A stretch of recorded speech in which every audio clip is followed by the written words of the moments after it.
Hello and welcome to the latest episode of ReRacked, the snooker podcast where I get a bunch of random snooker friends on, or people I've just met for the first time, and just talk shit about snooker basically.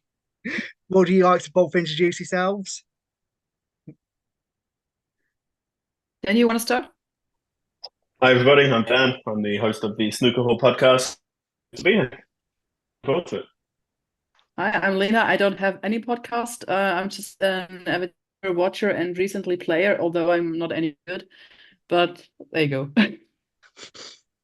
And I'm Phil. If you've listened to every episode of ReRacked, then you're probably very sick of my voice by now, but I do apologise. It's the only one I've got. So yeah, just one. There's no real plan for this episode, as we discussed before we started recording. It's just talk about the World Championship, which is going on basically. It's been an interesting one, mainly because no one's been talking about the World Championship. Yeah, I guess it's the action on the table has kind of taken a backseat to, I don't want to say the politics off the table, but definitely the situation off the table. And that is a bit of a shame for me because there's been some good snooker on show, There but we're has, not talking about it. Yeah, that's what I felt too. It's like the second the World Cup started, it was like everyone's talking about the Crucible and any other tour or what Ronnie is doing, but no one really cares about the snooker, I feel like, and that's a bit sad. Mhm. yeah. So for anyone who is listening to this podcast and is somehow unaware of this, uh, the big talk of World Championship has been the increasingly heavy rumours. You've got to call them rumours because it's not actually been confirmed yet. That the World Championship is indeed going to be leaving the Crucible after 2027, with the likely destination being Saudi Arabia, a country that, as we know, is famous for its political freedom. Absolutely. Uh, Yeah. yeah, Um, exactly.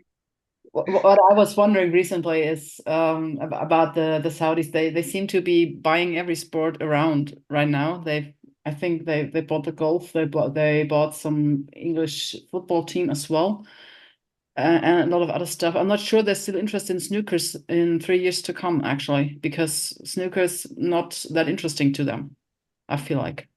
Yeah, it feels like they just want to buy everything at the moment.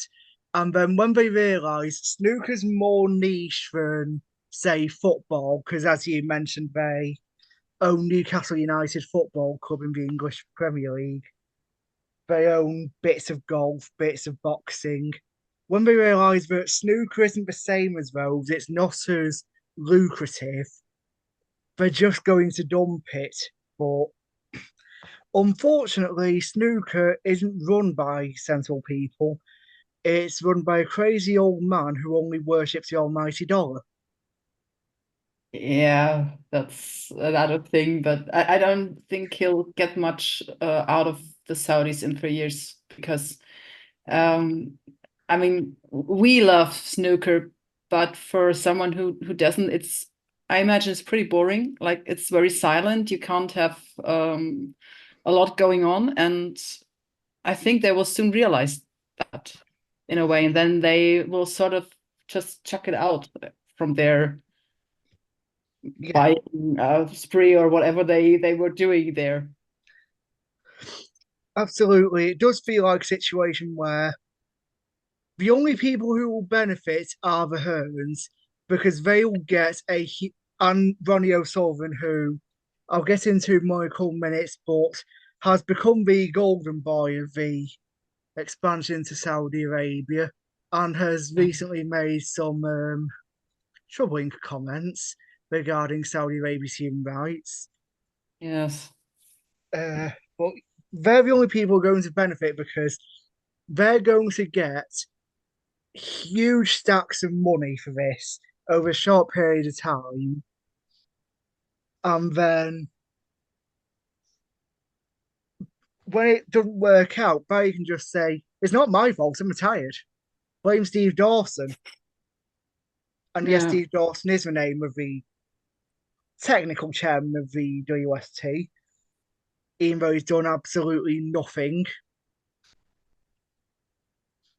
Yeah. It does seem that he might be I don't want to say a fall guy, but it does seem Gary Hearn and his son, who's definitely there on merit, is they can just walk away with their hands clean and their wallets full, and to be honest, they probably won't care. And I don't want to say they're selling out the sport, but I don't think it's a million miles away from that. It's No. I'm I not, think about it from the perspective of Ronnie, you might think, oh, he's losing the sport, potentially losing the sport that he's made a career of. He doesn't care. He's said he can walk away whenever he likes. And you think about it, if they do dump snooker in 3 years, Ronnie's 52 by then. Yeah. Nothing much is going to happen if when. I don't think it's if. I think it's when the Saudis dump snooker, because they will just go back to England and nothing will have happened, really. I've got to say that I know it's a very unpopular decision in general. Obviously, there are a handful of players who are in favour of this. Elliot Slessor's been one of them. He's been pretty active on social media, and he's mentioned it in some interviews as well, that he thinks the World Championship should move from the Crucible. But I'm going to say that, is Elliot Slessor an authority in the game? Yeah, he's a good player, but no, he's not. He's only ever reached the Crucible twice, if I'm not mistaken, and he's lost in the first round both times. Yeah. So maybe he does not appreciate what it means because he's never kind of had that joy. And with Ronnie O'Sullivan, we could kind of say he's compromised. He has a conflict of interest. Yeah. In more than one way. He can just walk away whenever he wants, richer than he ever thought he would be from snooker, with a greater legacy on the table anyway. And it just doesn't matter to him. Yes. I also think, Ronnie in general is that kind of person. I think it's also his upbringing and the way he sees the world, and he sees money and everything. So I don't think he cares much, really. It's he cares about snooker, even though he pretends he doesn't, because I don't know, who would he be without snooker, really? So he will sort of have to follow along in a way. But about the Crucible, I think he isn't bothered. He doesn't like the place, I think, from what he says about it. But apart from Slessor, it's also, I think, Carter and Wafai who don't like the Crucible.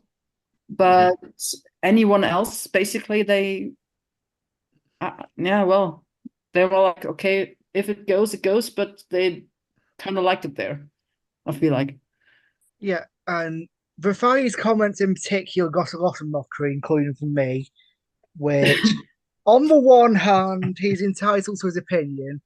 On the other hand, one, he waits until he's out of the tournament, and two, he starts going on about how the place smells. Now, I don't know if either of you have ever had the pleasure to go to a Crucible to watch snooker. I've been extremely fortunate that this year is my 4th time there, but there is no such smell. It's completely made up. It's just nonsense. I said in a recent episode that it's the kind of thing you would hear from a wrestling bad guy in the 1980s. Yeah. It's like, this town stinks and so do all the people here. And it's like that. I don't know if it's just intentionally kind of cheapen the idea of the Crucible, but it clearly hasn't worked. People will not change their opinions based on a throwaway comment from Hossein Bafai. I'm not sure that's a good one from him. Also, it's like, Bafai got a lot of backlash. Some have sort of defended him, like Robertson. And I think the problem with him is just his attitude in general. So I wouldn't even take his comment serious on the Crucible at all. It's just, me personally, I'm a bit annoyed by his attitude, because I just don't like it. to behave like that, but that's a general thing. But regarding Crucible, I don't think anyone takes him seriously at all. So No, I mean, his comments were absolutely bizarre. Hus- Hussein's attitude reminds me of my opinion, Ronnie, for many years, which is someone who I am really desperate to like, but they just make it so hard. yes, exactly. I would. I mean, he isn't a bad player at all. He's like, I would enjoy watching him, but I just want him out as soon as possible because he's just behaving like that, you know? Yeah, Yeah, there's a lot of bravado there, and okay, he's had a few, half decent runs in tournaments, but he's actually done very little to back it up. And there's been a lot of big talk, but he just doesn't deliver consistently enough on the table. And I think Alan McManus did kind of have a point when he said, "Win a few big tournaments before you start mouthing off." And Yeah. I think people then might take him seriously, and that's actually links to the Ronnie situation. People will take Ronnie's words a little bit more seriously. I don't think they should be, depending on who his friends are, shall we say. And yeah, Ronnie's opinion holds so much more weight. And when you hear Ronnie saying, not disparaging things, but no, we should move, it is more important. And that's why I don't like the intention behind Ronnie's comments, because we know what we say. There's something seedy about it, and it's not a good look. yeah. Yeah. There is, and you were talking earlier about Ronnie having conflicts of interest. The big reason for that is he's not just a snooker player who happens to believe in Saudi Arabia. He's getting a hell of a lot of money to open his own snooker academy there. Yeah. So, Well, I mean, he at some point he will have to look at earning opportunities outside of snooker, and basically this I think will be what he's made for himself, or the idea he has now apart from his shops. I don't think will well maybe he will earn a lot of money with that, but he even though he must have enough, I don't know where his money goes. But, yeah, I think that's his plan for retirement, basically, because what else does he have, really, apart from snooker? Much. exactly. Well, yes. So, I mean, the thing with Ronnie is, what does he have outside of snooker? He has a brand, yes, but how many people outside of established snooker fans really care about the brand of Ronnie O'Sullivan? I, as someone who's been around the snooker space so long, I don't really have a good handle personally on how many non-snooker fans A know who Ronnie O'Sullivan is, and B would buy into that brand after he retires.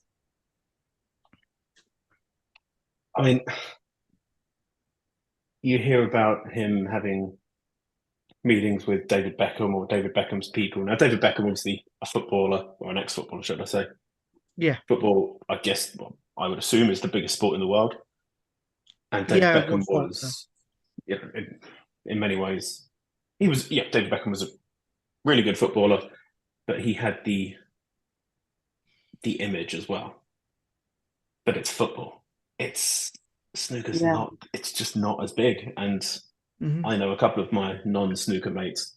They know who Ronnie O'Sullivan is, and they know he's good, but they don't. It just doesn't matter. It's it just doesn't matter to them.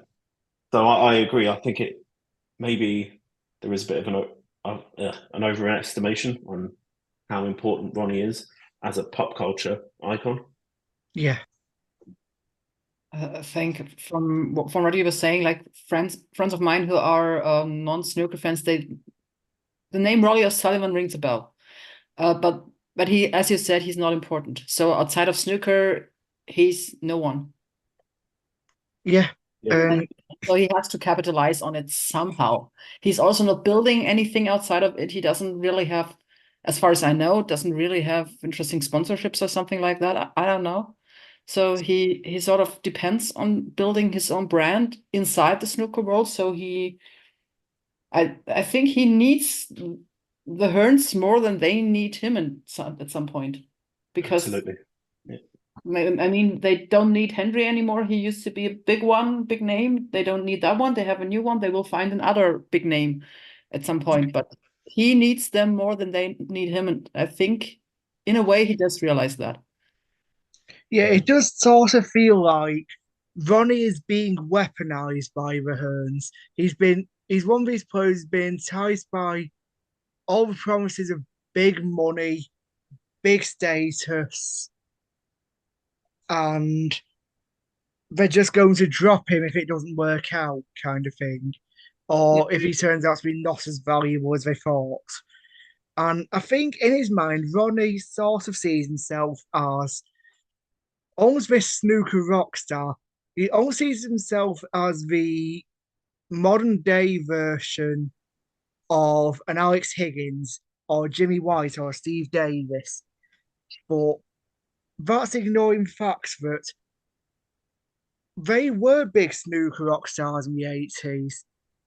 It's not the 80s anymore. Snooker was huge in.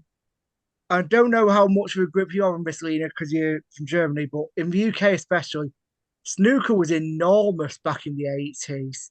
It Really? was the 1985 World Final was one of the biggest events of all time in terms of viewership. It was Really? well over 10 million, well over 10 million viewers, I believe. Really?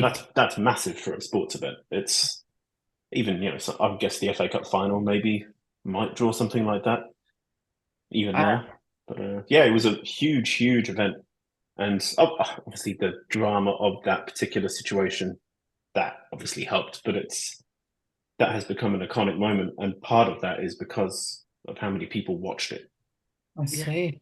Oh well, it's in Germany, snooker is like if you don't stumble across it through a certain TV channel and you don't have anything to do with snooker. It's non-existent in Germany, basically. So people have heard of it, but most people, when I talk about snooker, the first thing is, okay, what is snooker? People know pool. So if you say it's like pool but different, then they sort of have seen it somewhere maybe, but it's nothing. It's never been huge as far as I know. Yeah. From my experience in the UK talking to people about snooker, people have a certain awareness of its existence because obviously it's shown on the BBC, which is the national broadcaster in the UK. It's the government broadcaster. So they have a certain awareness of what snooker is in terms of it's a sport, but they won't be able to tell you anything about it. Yeah, I agree. And so a lot of people who like sports, you said they might not even know who Judd Trump is. And Judd Trump, I would say he's the best on-table player at the moment, and people just don't know who he is. And I guess maybe that's part of the David Beckham-ish aspect of Ronnie, that people know him and people know that he's good, but they just assume that because he's so famous, he must be the best. Okay, he's one of them clearly, but it's. Yeah. I'll be interested. Actually, speaking of Ronnie, I'd be interested in your opinions on this. So I've said in the past that Ronnie, there are so many little ways in which Ronnie shows disrespect to snooker. It's the consistent threats that he'll retire, he can't be bothered. I even went down as far as it's the fist bumps. I think it's disrespectful. I think it's power play for against his opponent and the referee. What would you two think about this? Is this just another way that he's disrespecting the sport, or is this a step above for you two? On my end, I do think there's a certain element of that. I genuinely do think Ronnie believes he is bigger than the sport, and he is more than happy to tell you that. That's a problem. I believe. Go on. Oh no, I'm just saying that I think that it's a problem in more than one way. One, that he believes it, and two, Yeah. the fact that he's kind of allowed to get away with thinking that. That's a problem. Maybe he needs taking down a peg or two, but this Saudi Arabia situation, that's not going to help matters. So, Phil, were you finished, or because I don't want to interrupt your thought process? Yeah, I'm finished now. Okay. I'm thinking about that still because I'm not sure actually. I've read 2 of Ronnie's books actually, and I'm not sure what he thinks about himself at all. And I sometimes feel like it's the best and the worst at the same time and constantly. And that's what makes him so weird, you know? Like, I almost feel like with Ronnie, everything is a show. yeah. Everything. I don't think even Ronnie quite knows who the real Ronnie O'Sullivan is. yes, that's what I mean. It's like he sometimes I think he really doesn't, he really means it. One day he likes snooker, the next day he hates it. One day he likes himself, the next day he hates himself. I feel like he really is like that, and I think that's what I don't know. I can't really put a finger on it. It's weird for me, and I am annoyed by the disrespect for the game. That part I share, because I think even if you have that sort of relationship with yourself, you don't have to present that to the world always, and that's what he does, and that's annoying to me personally. Yeah, I mean, I've long said that I don't. I think Ronnie, as a player, is untouched, but as an ambassador for a sport, I don't think he's great. Chad Trump's a way better ambassador for the sport. Yeah, Judge Trump's a much better ambassador. Mark Selby's a much better ambassador. Pick a top 16 player outside of Ronnie, and they're probably a much better ambassador for a sport. Yeah. Yes, for sure. Also, with the other ones, no one's like bashing. It's like, the thing is, if Ronnie hates it so much, he can just leave the sport. Yeah. And he doesn't have to I don't drag it through the mud always. And that's what he does, kind of, and that's a bit annoying. No one's stopping him leaving.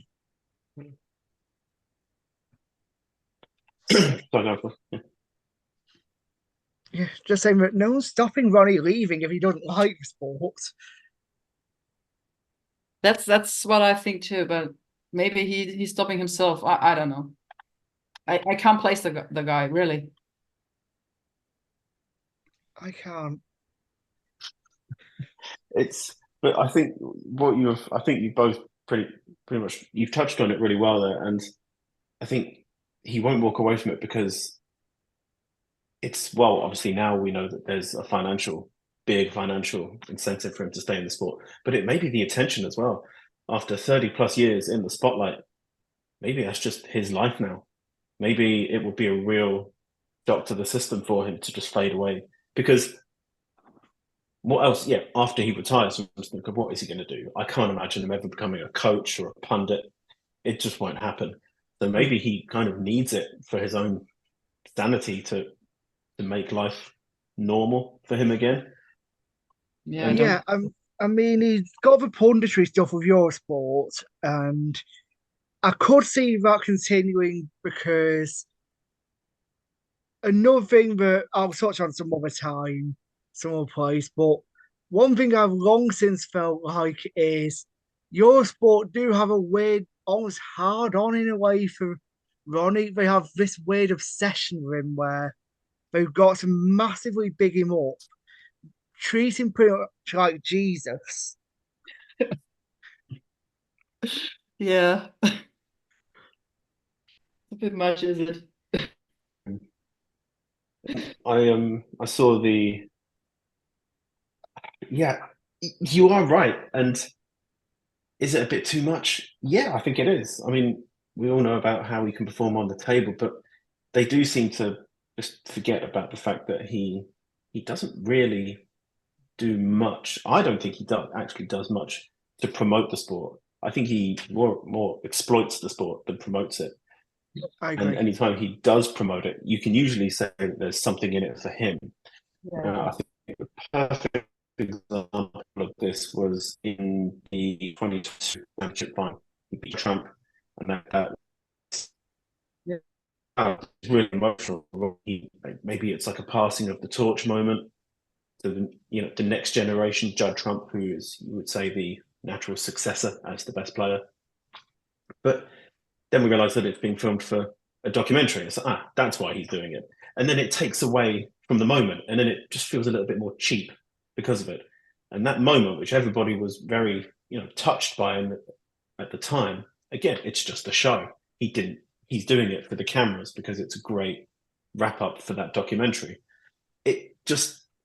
But again, it just comes back to the attention piece. He just loves the spotlight. That's why he's doing ads for gambling companies in South Asia.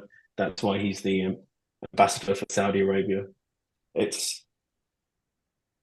There's always a motive there, and that's a problem. We can't trust his words. I'm going to say it.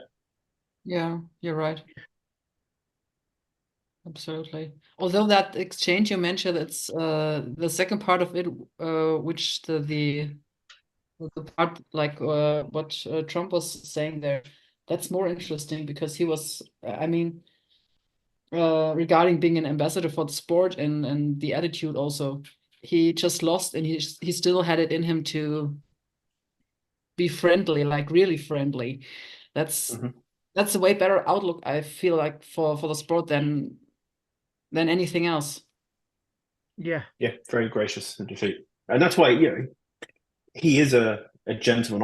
I have actually criticized Judd Trump in the past for his opinion on what makes a good season. I think, well, that conveniently fits the way your career has gone, Judd. Loads of tournament wins, obviously, but not many of the big ones.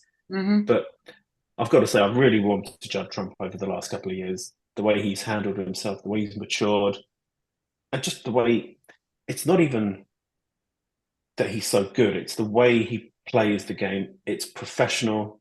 He takes pride in the Yes. sport and the way he represents the sport on the table and off it. And I'm a huge fan of his now. He really, really has grown on me over the last few years.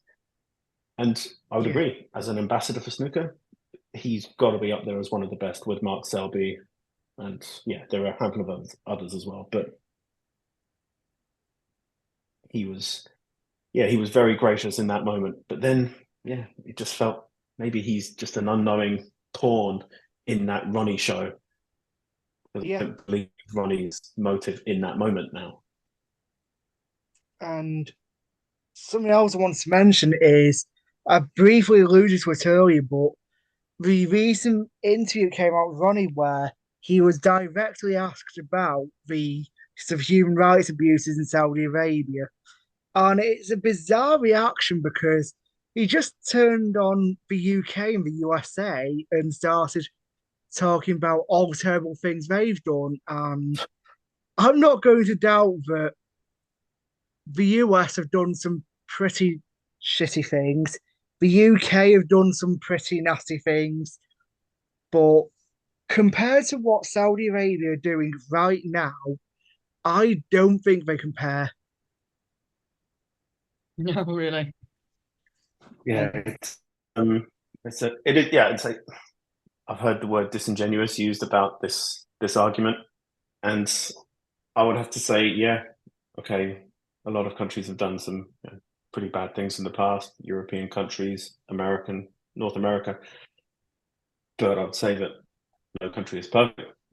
We don't want to get into a political debate here, but I thought it was a bit of bit of a cheap shot, maybe a cop-out answer there from Ronnie. Yeah. Yeah, well, he knew what he was signing on, and I mean, it's a bit hypocritical because I don't remember clearly, but like a couple months ago, he posted something on social media about a friend of his in India who has been, I think, involved in a car accident and something because of national or ethnical reasons or something like that, and he was really horrified about it all. And now he's basically supporting a country who's doing that on a daily basis. That's just not a good outlook, I'd say. Yeah. No. It's an absolutely awful outlook, and it was just the most sports washing answer ever. Can't give a good answer to a question, just go on the attack. Yes. Whataboutism, yeah. I love that word, whataboutism. Exactly. So, moving on from the Ronnie topic now, because we could continue just tearing strips off him all day effectively, but I know we've all got places to be eventually. Going back to the subject of the Crucible, what do you both think about the Crucible? Is it the right place for World Championship? Because there's good and bad points. The, you can argue it is too small. You can argue Sheffield's not the most glamorous venue, but at the same time, it's snooker's home. And why has the capacity never been an issue before? So I don't know what you both think. Is the Crucible the correct home for a World Championship? And if not, where should it be? Lina, do you want to tackle that one? Pass the buck on this one. Okay. I kind of, well, I'm in two minds about it because one thing, the capacity issue, I don't think it really is an issue. I doubt snooker will really still feel the big halls, and I personally think it's better to have venue but full and with a lot of excitement and everything than have a big venue that's half empty. So and also it's, I mean, there is some sort of excitement about getting a ticket for a smaller venue that you wouldn't have if it's a big venue in a way. Also, big venue means at some point you won't see the table anymore. So there's a lot of reasons to keep it smaller. Then the Crucible is just its history, so that's a good thing also. If they want to move it somewhere, well, so be it.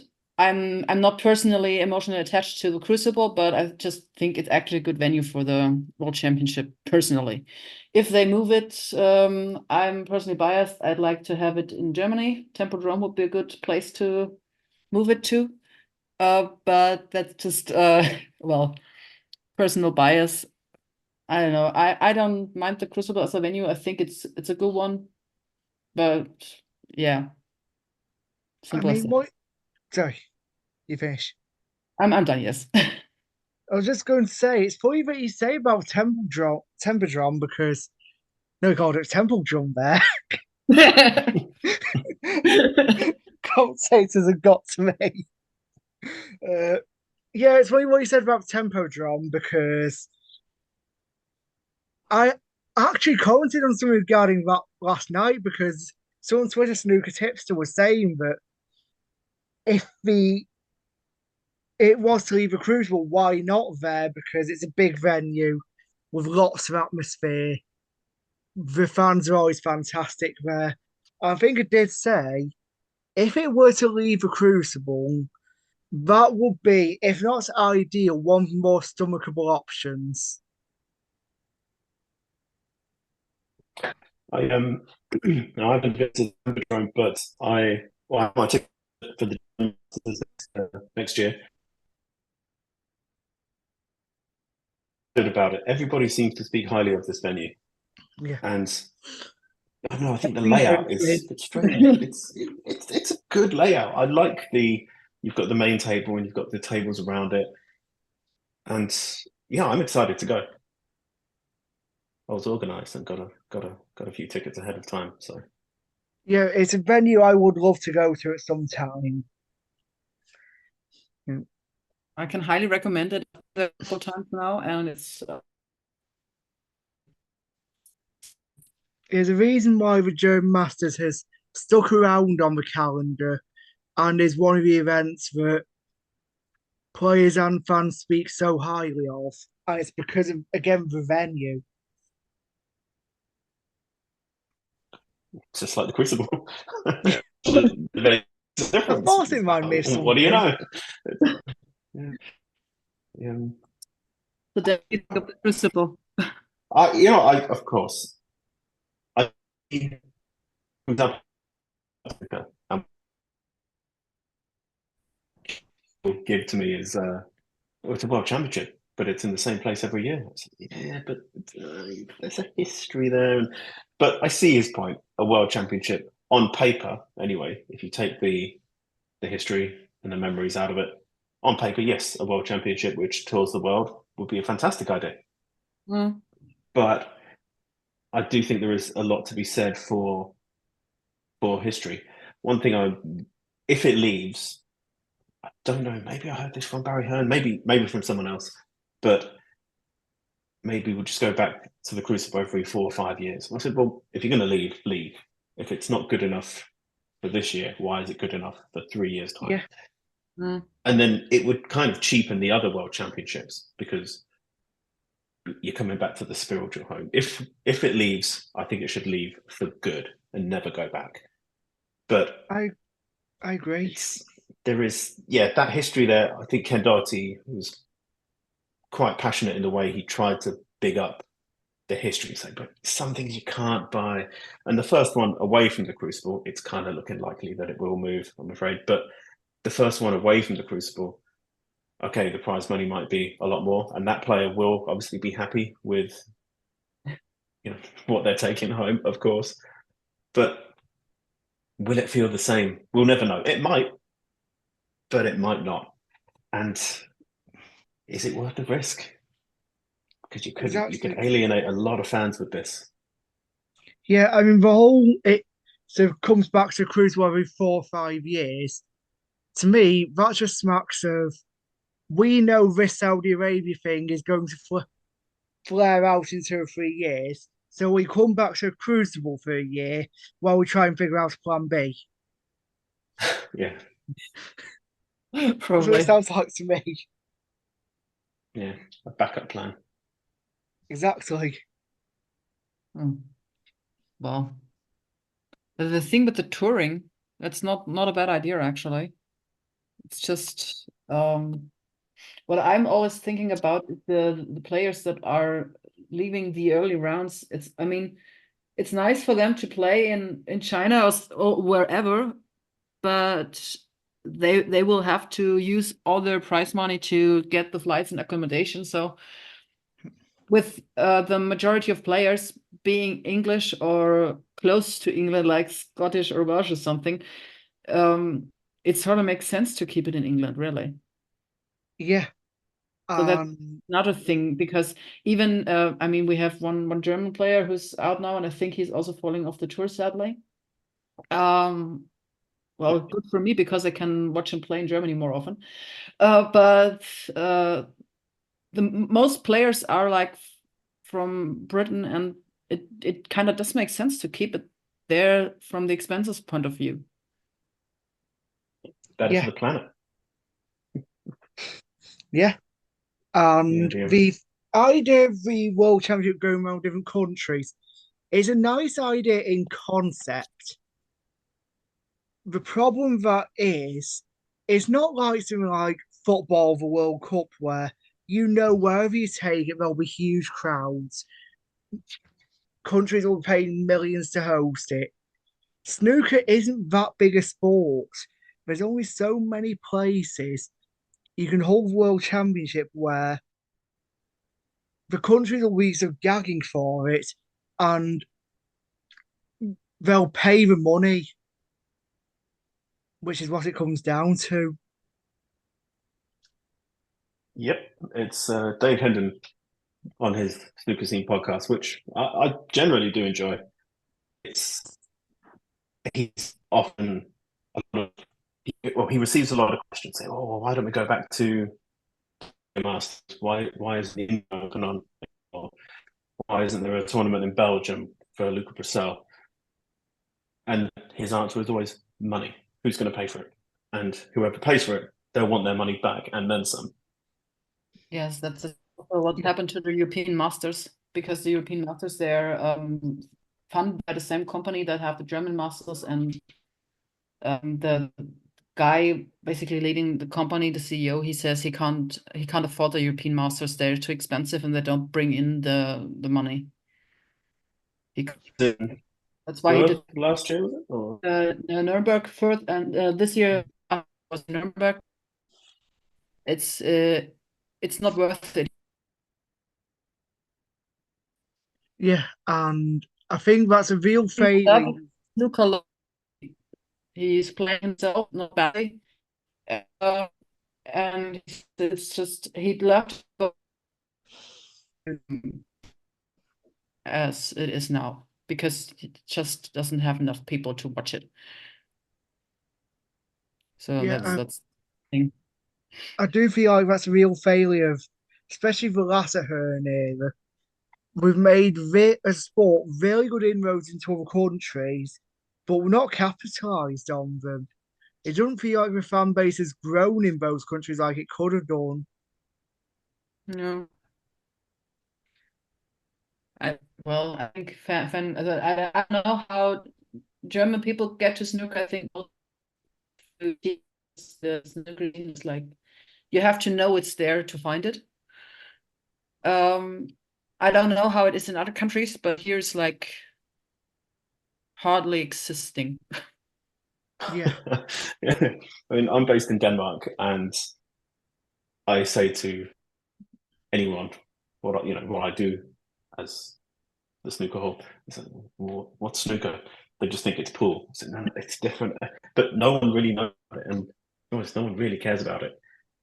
It's the listeners on the podcast are mostly from the UK, other parts of Europe and North America, but in Denmark, no, it's like 1% of my listeners, and I'm pretty sure that's me just checking the feed to make sure it sounds good. So it's and yeah, so you're right. Maybe a cultural thing here seems to care about it. I say, as you said, doesn't have the best access to the public in Germany. That's a problem, and I did feel that with Luca as world champion from mainland Europe, this is a great opportunity, but it's just not happened. It just hasn't happened in the way that maybe it could have. Not saying it should have, but there was a chance. But it seems that nothing's changed really, and that's a shame. I really feel just the British. I feel it's just a British sport from everything, like the whole attitude around it, the clothes, everything is just British. So I don't think. Yeah. Even the qualifiers, Germany or China, they're in Leicester or Barnsley, and it's what's going on there? Yeah. The Luke of Shelving is no way, but I really think we've missed the mark as a sport with it. We have this opportunity. He's a young lad, late 20s. He's won the World Championship and been commuting from Belgium constantly.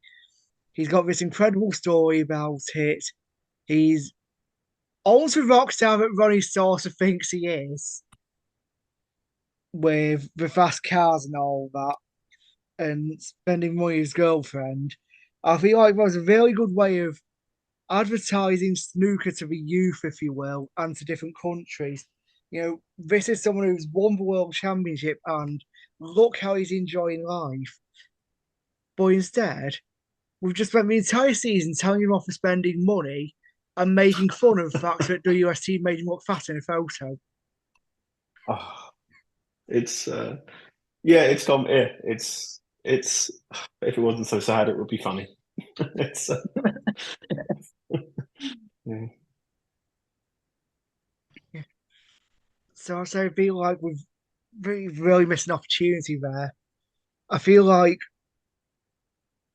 there was this way of capitalizing on it, and I remember at the start of the season they did an interview on the WST YouTube channel with another Belgian snooker player, Ben Mertens, about the impact of Luca on snooker in the country, and I really enjoyed that and thought we're actually going to take advantage of this, and then absolutely nothing else.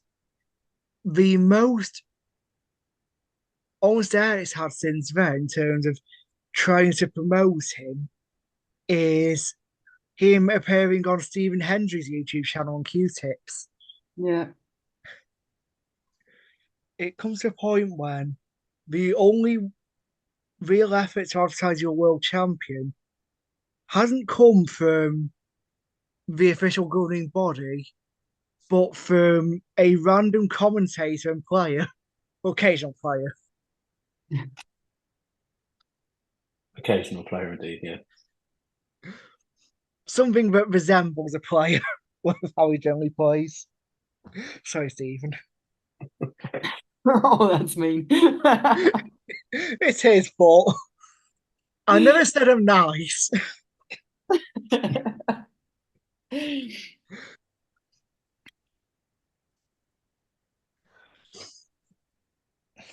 But yeah, my opinion is quite simple. I personally think that Crucible is the correct home. I understand there's bigger venues. I understand that it's not everything you'd automatically want in a venue, but I think it's everything you need. The fans love it. I've never heard anyone go to the Crucible as a fan and say, I didn't enjoy my experience. And your point about the view earlier, I was sat in one of the back rows for the afternoon session this year on the opening day, and I could still see the table perfectly fine. In fact, where I sat, I could just about see both tables.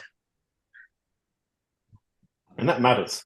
That's important. It's, you know, if you're in a 3,000 seater venue, it's just not going to be as intimate.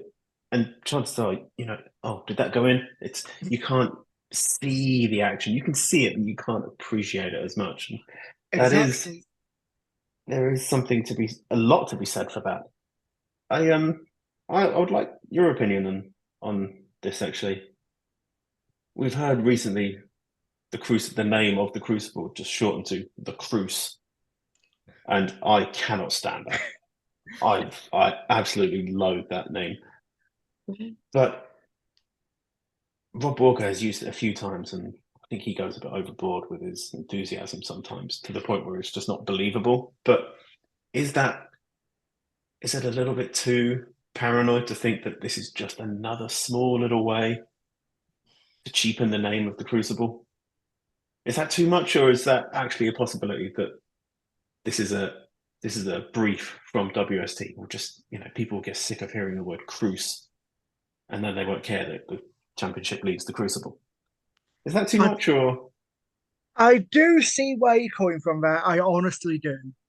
I don't think it is that, because I don't think Rob Walker would accept that kind of instruction. Rob, the way he was on the first day of this year's event, I genuinely believe he loves the Crucible. You know, the way he's going on about the magic there, he was so pumped up introducing everyone. He is so pumped up trying to get the fans to make the Crucible as loud as possible. Mm-hmm. Oh, fair enough. Yeah. So It's just I'm not sure what I believe on that. But I wouldn't put it past some people to, if that's just another little way to just add a little body blow, a little jab, just another little weapon on the pile. Just keeping the name doesn't mean we shouldn't even bother calling it the Crucible. It's just the Cruce. But yeah, okay. No, I know not everyone will agree with that. I know, but let's put it this way: I wouldn't put it past WST to do that. I just don't think Rob Walker would.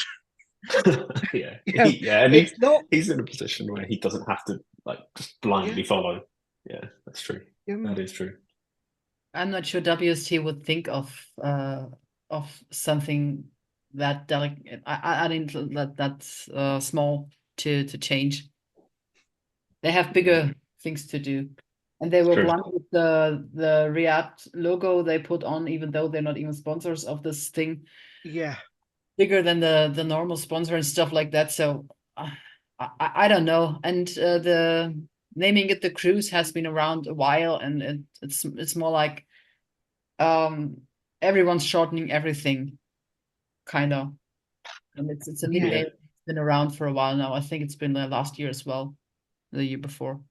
it's sort of dare I say modern day laziness of everyone wanting to make everything quicker and shorter. Yeah, like a LOL. Yeah, shorthand. Yeah, I say it could be that. Maybe I'm looking into that a bit too much. I just thought I'd bring it up, see what the opinion is. But it's interesting that you hate it. I haven't even much thought about it. It's just, but it's interesting.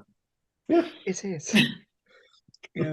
I did say I wouldn't put it past WST, but at the same time, the Hearns are known for a lot of things, most of which I'm probably not allowed to repeat on here for fear of a lawsuit. One thing they're not known for is subtlety. Yeah. that is true.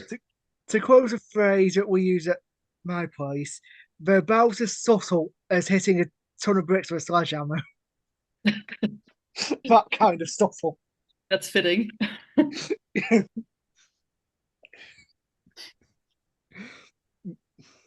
very fitting indeed, yes. But yeah, the Crucible, you always feel like you're actually part of the action there. Doesn't matter where you sat, it's intimate enough so you can always see.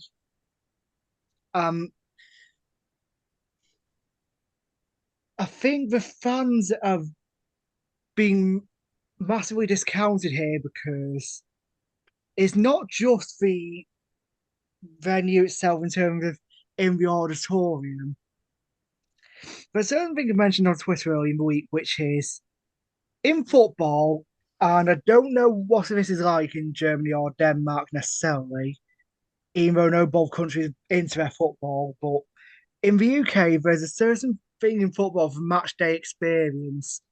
The idea of when you go into a football stadium, particularly for Premier League match or whatever, or Football League match, you know what you're going to get.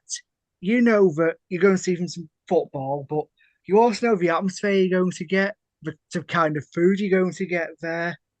We have all these conceptions about what the match day experience is. And there's a certain amount of that at the Crucible as well, because you know how buzzing it's going to be in there. And I think that's a massive part of what makes World Championship so special. And that's aura. Would you say it's an aura? I would. That's part of it, definitely. I think it's a whole thing. It's not just the matches. It's everything. It's the build up. It's the qualification, judgment days, then moving it to the Crucible. It's just like a sort of rite of passage if you make it past judgment days to get into the Crucible, and that's the overall thing is what's making it something special, and that's something that is connected to the venue. And I feel like it's also for the players, the closeness to the audience is different to other venues. They're sitting right next to you, sometimes even talking to you, if you want them to or not. Yeah. It's a whole thing. The wall that's going down in between the tables, and it's like all there is. Like it's some whole concept.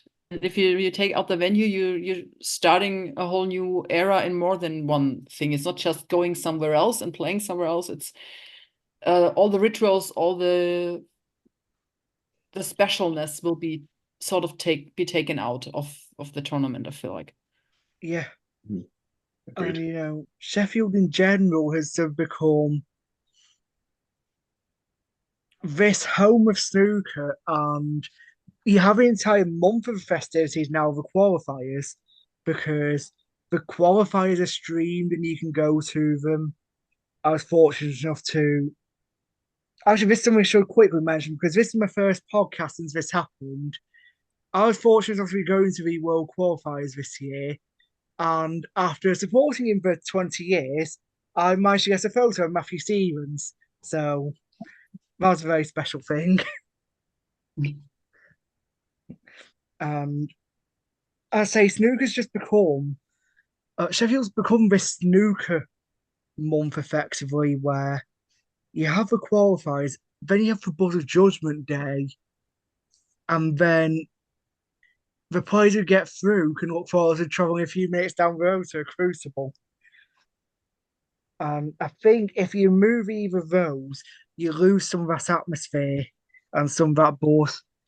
We've heard the comments from Sheffield City Council talking about how committed they are to snooker. Mm-hmm. And I think that just illustrates that this is not a council thing. The council do see the amount of money that snooker brings in for them in tourism. People from everywhere spending money in the city. Mm. It won't be lost on them that this is a very valuable cash cow for them.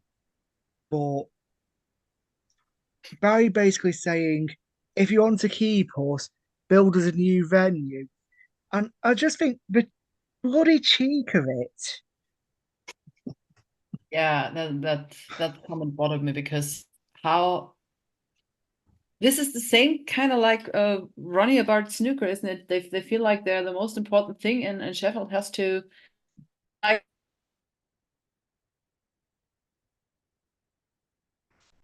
because of that, then leave because they're bricks. They're leaving because Sheffield didn't do anything. So it's the sort of shift of blame in a way. That is, it's very much passing the buck, passing the blame, because obviously I've been to Sheffield a few times. I can tell you that it's not like Sheffield has a lack of venues. Just off the top of my head, there is 4 venues where you can go for snooker. In terms of qualifiers, there's obviously VIS where they're held at the English Institute of Sport. There's Ponds Forge where the qualifiers used to be held a few years back. And then there's the Crucible. And there's, I think it's bigger anyway, the big arena in Sheffield, things the Utility Arena. So it's not like there's no venues there. It's Yeah, just snooker demanding. If you want us, spend more money than we're bringing in. I wouldn't do that if I were Sheffield No, person in charge. I'd say, okay, then go somewhere else. We'll find something else to do with the Crucible. Sorry, Dan. Crucible. You're part of their game, Lina. Oh, I'm part of bad guys now. Oh, I'm so sorry. Lina's a shell for them. she's a spy.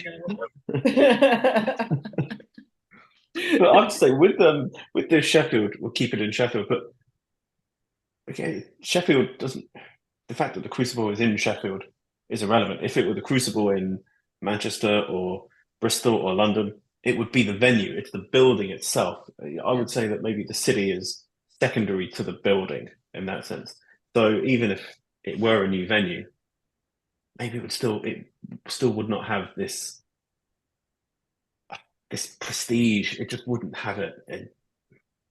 Moving to anywhere, whether it's just down the road or halfway across the world, it's still moving, and that is the factor for me.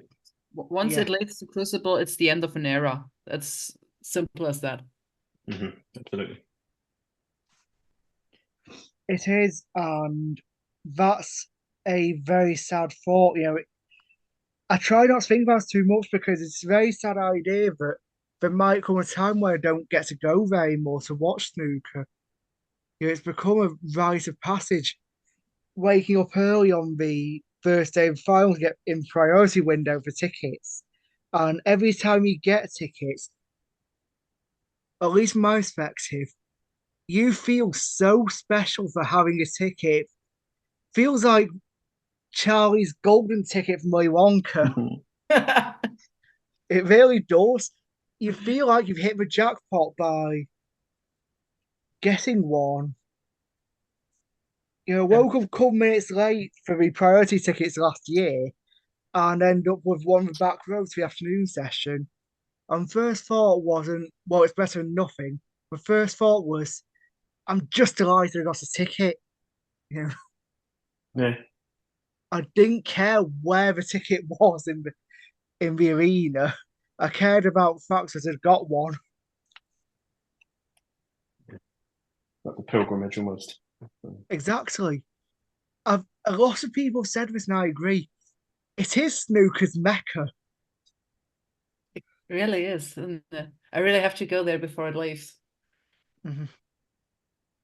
I'd highly recommend that any snooker fan who gets a chance register for a priority ticket so you can try and get one in the next couple of years because you can get tickets after a priority window, but it's significantly more difficult.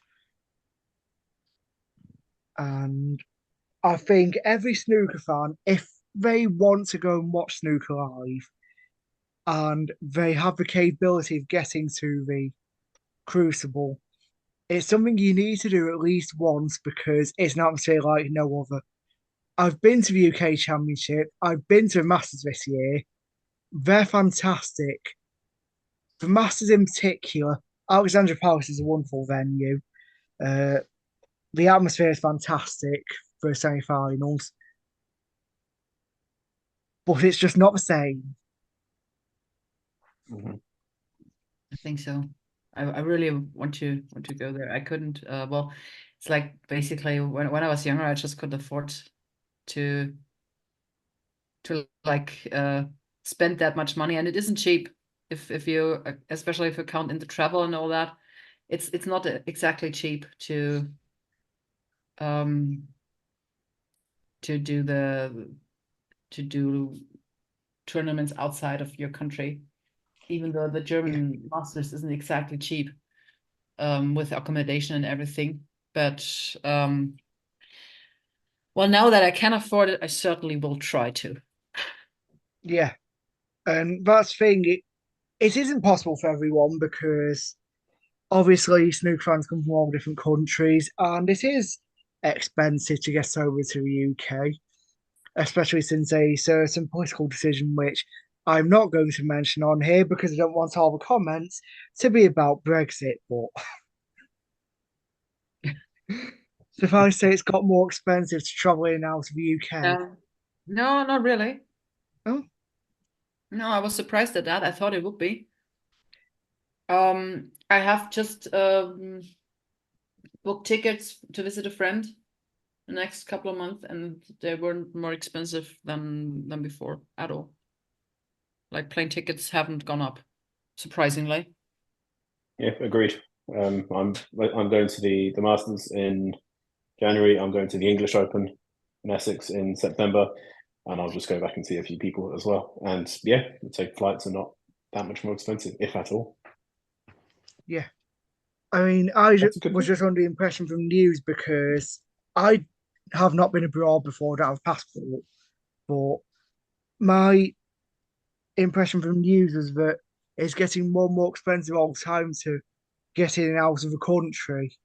So obviously, it's still expensive because international travel is expensive. As Ian was saying, you've got flights, you've got hotels. It takes months of planning potentially, especially going for more than a couple of days. But I would genuinely say anyone who has the opportunity should go at least once. because we might not have a lot of opportunity left. Thanks for the reminder, though. It just registered for priority. I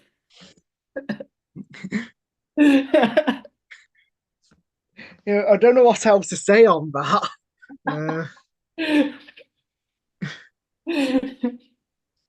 Try to do that quickly now. All I'm saying is on that bombshell, is there anything else I want to talk about with this situation with Crucible and with Ronnie? No, not for me. I think we've covered it. I think we've done well. Yeah. Right, before we go, something I traditionally always do, if people want to follow us lovely lot, I use the word lovely generously with myself, but if anyone wants to follow us on Twitter, Lina, where can they find you on Twitter? Well, how do I say that in English? This slash on the bottom, is it underscore? I think it's underscore, yeah. So it's at underscore Lina at underscore Marie. So you can find me on Twitter. And Dan? You can follow the Snooker Hall on X/Twitter at the Snooker Hall. Fabulous. You can follow me as ever. I am at M18 Snooker, M18. You can follow this podcast at ReRacked. I do update that Twitter occasionally when I'm not busy getting in arguments with other people on my other Twitter accounts. But you've all been fabulous. My guests have been fabulous. This has been ReRacked. Until next time, keep queuing.